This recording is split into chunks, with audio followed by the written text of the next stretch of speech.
Hello guys, आप सभी का स्वागत है फॉलिंग मिस्टेक इन लव के इस पार्ट में। कल होली था और बहुत ही ज़्यादा इधर शोर मच रहा था, इस वजह से कल मैं रिकॉर्डिंग नहीं कर पाई थी। हम देखते हैं प्रिंस ये के टेंट में चैंग ये प्रिंस ये से कहता है चैंग मो नहीं चाहते कि ली गुआंग शहर युद्ध के दौर से गुजरे और वह प्रिंस रोंगयुन का स्वागत करने के लिए शहर के द्वार खोलने को तैयार है, लेकिन मेरी एक शर्त है। ये सुन के प्रिंस ये कहता है ठीक है, मैं आपकी किसी भी तरीके की शर्त को पूरी करने की कोशिश करूंगा। ये सुन के चैंग यही कहते हैं लिउ गुआंग शहर के पूर्वी पहाड़ी पर कई खदानें हैं। शाही अदालत ने आम लोगों को खनन करने के लिए मजबूर किया और पैसे राजकोष में चला गया, लेकिन खनन कर आम लोगों से वसूला जाता है। यह सुन के प्रिंस ये कहता है चैन राजवंश में टैक्स एक ही प्रकार का है, आप निश्चित रह सकते हैं। इसके अलावा मैं आपको आश्वस्त कर सकता हूँ कि नागरिक खदानों से कुछ लाभ प्राप्त कर सकते हैं।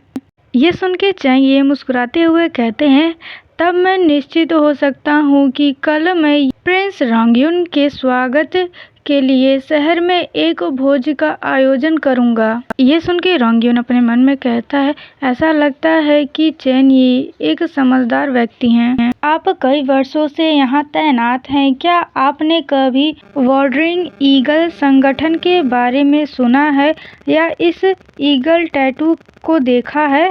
वो तस्वीर देख के चैंग ये कहते हैं मैं भटकते हुए बाज के बारे में कुछ नहीं जानता, लेकिन मुझे लगता है कि मैंने इस टैटू को पहले भी देखा था यंग मास्टर युन मियाओ के यहाँ। ये सुन के रोंगयुन युन मियाओ का नाम लेता है। चैंग यही आगे कहते हैं खैर ये यंग मास्टर युन मियाओ हैं जिन्होंने मुझे आपके अधीन रहने की सलाह दी है। चैन ने वेई पर कब्जा कर लिया। सोंग और चू ने एक संगठन बनाया। इन तीनों राज्यों ने दुनिया को दो भागों में विभाजित कर दिया है और सोंग और चू के बीच फिलहाल विवाद चल रहा है। सोंग सबसे कमजोर और सबसे असुरक्षित जगह है। सोंग कोर्ट भ्रष्ट था। चैन द्वारा सोंग राज्यवंश पर आक्रमण करने के बाद कोर्ट ने राजधानी की रक्षा के लिए कुलीन सैनिकों को भेजा। उन्होंने केवल फ्रंट लाइन को कुछ पैसे दिए और उन्हें परत दर परत वितरित किया। जब वे ली गुआंग शहर पहुंचे तो उनके पास केवल कुछ भोजन और घास खरीदने के लिए पर्याप्त था और अगर वे लड़ते तो निश्चित रूप से हार जाते। प्रिंस रोंगयुन की सेना मजबूत है, लेकिन दक्षिण के रास्ते में कोई नरसंहार या लूटपाट नहीं हुई, इसलिए आप निश्चित रूप से लोगों के दिल जीत सकते हैं। इस तरीके की बात सुन के प्रिंस ये के दिल में मात्र एक ही एहसास आता है, क्या ये वही हो सकता है? फिर रोंगयुन एक झटके से उठ के कहता है क्या आप मुझे यंग मास्टर युन मियाओ से मुलाकात करवा सकते हैं? फिर चैंग ये हाँ कहते हैं। फिर सीन शिफ्ट होता है, समारोह का सीन देखते हैं। वहाँ पे लोग बात कर रहे होते हैं। लॉर्ड मेयर इतने उदार हैं कि उन्होंने इतना भव्य भोज आयोजित किया। बेशक ये प्रिंस ये का स्वागत करने के लिए है। प्रिंस ये कौन है जो ली गुआंग शहर पर नियंत्रण करने जा रहा है? मैंने उसकी सैन्य उपलब्धियों के बारे में सुना है। मुझे आश्चर्य है कि वो कैसा होगा। मैंने उसे कल देखा, उसके बाल वाकई सफेद हैं।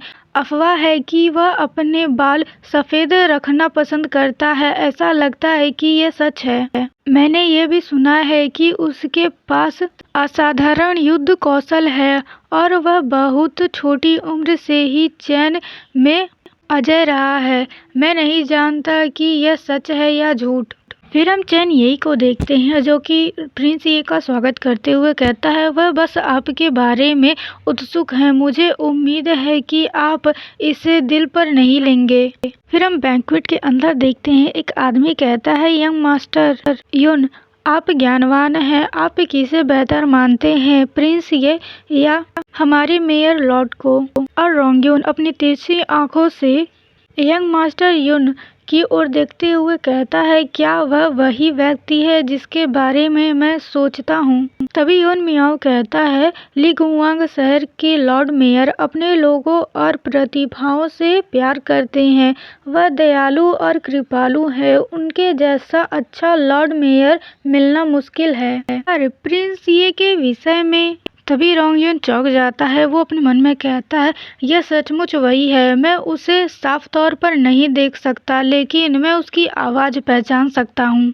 मैं उनसे पहले कभी नहीं मिला हूँ, इसलिए उनके बारे में मेरी कोई भी राय नहीं है। और इधर हम रोंगयुन को चौंके हुए देख सकते हैं। तभी चेंग येई उनका स्वागत करते हुए कहते हैं, माय लॉर्ड, ये यंग मास्टर युन मियाओ है जिसके बारे में मैंने आपको बताया था। युन मियाओ भी प्रिंस ये को नमस्ते कहता है। और इधर रोंगयुन के दिमाग में ये चल रहा है, वो क्या कर रहा है? वह ऐसा क्यों दिखावा कर रहा है कि वह मुझे नहीं जानता? भूल जाओ, मैं भी यही दिखावा करूँगा। तभी एक आदमी उठ के कहता है, माय लॉर्ड, आपकी यात्रा बहुत लंबी रही है। हमारे लॉर्ड मेयर ने आपके स्वागत के लिए एक उपहार तैयार किया है। ये सुन के चेंग येई अपने मन में कहते हैं, मुझे इस बारे में कैसे पता नहीं था। मुझे लगा कि हम सब कुछ सरल रखने पर सहमत हुए हैं। सचिव लिन क्या कर रहे हैं? तभी सचिव लिन ताली बजाते हैं और कुछ नाचने वाले लोग आते हैं। गाना बजाना स्टार्ट हो जाता है, लोग नाचने गाने लगते हैं। और प्रिंस ये अपने मन में ये सोच रहे होते हैं, पिछले 6 महीनों में वेयू के साथ क्या हुआ? वह एक समूह लॉबिस्टर कैसे बन गया? लॉबिस्टर बोले तो नेताओं और राजाओं का एक ऐसा सलाहकार जो कि उन्हें अच्छी सलाह देता है और उनकी बातों को उनके पक्ष पर रख सकता है। वह सहज दिख रहा है। वेयू चाहे जहाँ भी हो, वह हमेशा एक सितारे की तरह चमकता रहता है। उसकी प्रतिभा को कोई नहीं छिपा सकता। मैं उसे बहुत लंबे समय से ढूंढ रहा हूँ। इससे कोई फर्क नहीं पड़ता कि वह मुझे पहचान पाता है या नहीं, लेकिन वह दूसरों पुरुषों के साथ बहुत करीब है। ओह प्रिंस, ये आप तो बहुत ही ज़्यादा जेलस हो रहे हो। तभी वहाँ एक डांसर आके कहता है, माय लॉर्ड, आप बहुत ही ज़्यादा सुंदर और प्रतिभाशाली है। मैं लंबे समय से आपकी प्रशंसा करता रहा हूँ। उसे अपने सामने देख के प्रिंस ये का तो मूड ही पूरा खराब हो गया। वो तो अपने वेयू को ताड़ने में बिजी थे। तभी वो डांसर आगे कहता है, मुझे आपके लिए एक गिलास वाइन टोस्ट करने दीजिए। तभी किनारे से प्रिंस ये युन मियाओ कहूँ या फिर वेयू को देखते हैं और उस डांसर को अपने किनारे हटा के कहते हैं, नो नीड, हटो यहाँ से। वो अपनी जेलस भरी आंखों से वेयू को देख रहे होते हैं। वो डांसर जाके उसके पास वो कहता है, यंग मास्टर युन, मुझे आपके लिए मदिरा परोसने दीजिए। और यंग मास्टर युन कहते हैं, क्षमा करें, मैं शराब नहीं पी सकता। और रोंगयुन उसे ऐसे देख के वो अपने मन में कहता है, लेकिन अगर वो अन्य पुरुषों के साथ करीब होगा तो मैं ये बर्दाश्त नहीं कर सकता। तभी प्रिंस ये अचानक से उठ के यंग मास्टर युन के करीब जाके उसे अपने कंधों पे टांग के कहते हैं, मैं यंग मास्टर युन से निजी तौर पर बात करना चाहता हूँ। आप सभी बैंक्वेट का मजा लें। ये कह के प्रिंस ये यंग मास्टर चेंग मियाओ को उठा के वहाँ से ले जाते हैं। और चेंग ये कहते हैं पीते हुए, उनके पास चर्चा करने के लिए बहुत सी बातें हैं, आप सभी पीते रहो, पीते रहो, पीते रहो। फिर से शिफ्ट होता है। हम देखते हैं झांग गुई का बाल पकड़ के उसे रोकते हुए कहता है, वे लोग एक साथ अच्छा समय बिता रहे हैं, तुम क्या करने जा रहे हो? ये सुन के गुई चिल्लाते हुए कहता है, नहीं, वह कमीना हमेशा किंग्यू को परेशान करता है। फिर झांग कहता है, मैंने अभी प्रिंस ये का परीक्षण किया, वह पूरी दिल से आपकी गोंगजी के प्रति समर्पित है, सब ठीक हो जाएगा। और एक और उसका शरारती दिमाग कह रहा होता है, हो सकता है कि जब वो अपना क्वालिटी टाइम बिताएंगे तो थोड़ा सा परेशान होंगे ही। वैसे गाइस, आप लोगों को क्या लगता है कि जो वो डांसर प्रिंस ये को सेड्यूस करने की कोशिश कर रहा था वो झांग तो नहीं? आप लोग मुझे जरूर बताइएगा। फिर झांग गुई का हाथ पकड़ के कहता है, किंग्यू ने कहा था कि उस व्यक्ति के साथ कुछ गड़बड़ जरूर है जो पत्र की सूचना देने के लिए चुपके से मेज छोड़कर चला गया। हमें उन दोनों को एक साथ छोड़ देना चाहिए। गुई आओ, जासूस को हम लोग एक साथ पकड़ते हैं। ये सुन के गुई पूरी तरीके से ब्लश हो जाता है और झांग से कहता है, तुम जाओ, मेरा हाथ तुम मत पकड़ो, मैं तुम्हारे साथ नहीं जा रहा। गुई को शर्माते हुए देख के कहता है, छोटा भेड़िया शावक काफी मासूम है।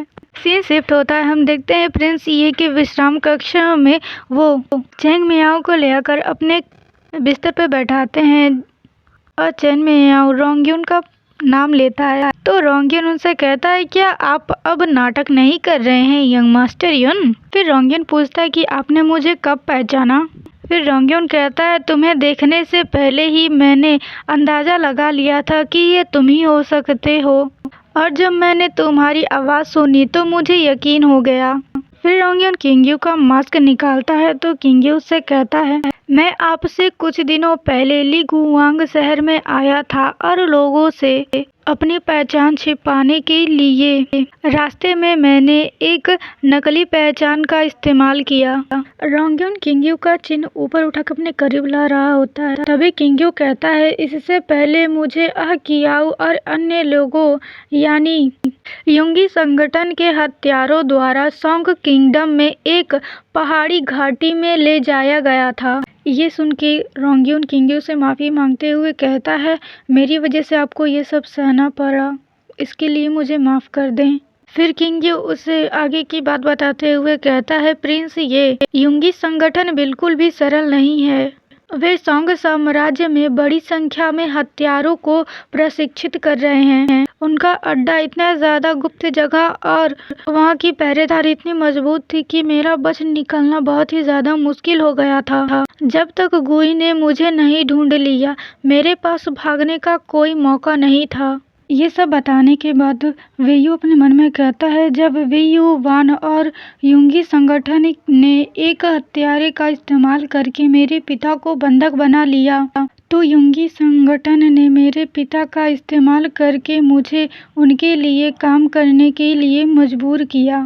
रोंगयुन को इसके बारे में ना ही बताना सही रहेगा, अन्यथा यह पता चल जाएगा कि मैं वेयू हूँ तो फिर मैं कैसे समझा पाऊंगा कि युंगी संगठन मुझे क्यों ले गए। अपने मन में ये सब सोचने के बाद किंगयू कहता है, प्रिंस ये मैं पहले उन लोगों को अच्छी तरह से नहीं जानता था और जब मैं कियाओ के साथ उसका दोस्त बन गया तो उसने शायद देखा कि मुझ में कुछ प्रतिभा है, इसलिए वह मुझे ले गई। ये सारी बात सुन के रोंगयुन किंगयू के बालों को करिश करता है तो किंगयू चौंक के पूछता है, प्रिंस ये आप क्या कर रहे हैं? तो रोंगयुन कहता है, हम अंततः फिर से मिल गए, बाहरी लोगों का जिक्र क्यों कर रहे हो? मेरी दृष्टि खराब हो गई है, मुझे आपको अच्छी तरह से देखने दीजिए। दूसरी ओर वो अपने मन में कहता है, मैं नहीं चाहता कि आप मुझसे और झूठ बोलकर शर्मिंदा हो और चूंकि आप अभी अपनी पहचान मेरे सामने स्वीकार नहीं करना चाहते, इसलिए मैं आप पर दबाव नहीं डालूंगा। जब तक आप अपनी पहचान मेरे सामने खुद स्वीकार नहीं करेंगे, मैं तुम्हें तब तक पर्याप्त प्यार और समय दूंगा जब तक तुम मुझे सब कुछ बताने को तैयार नहीं हो जाओगी।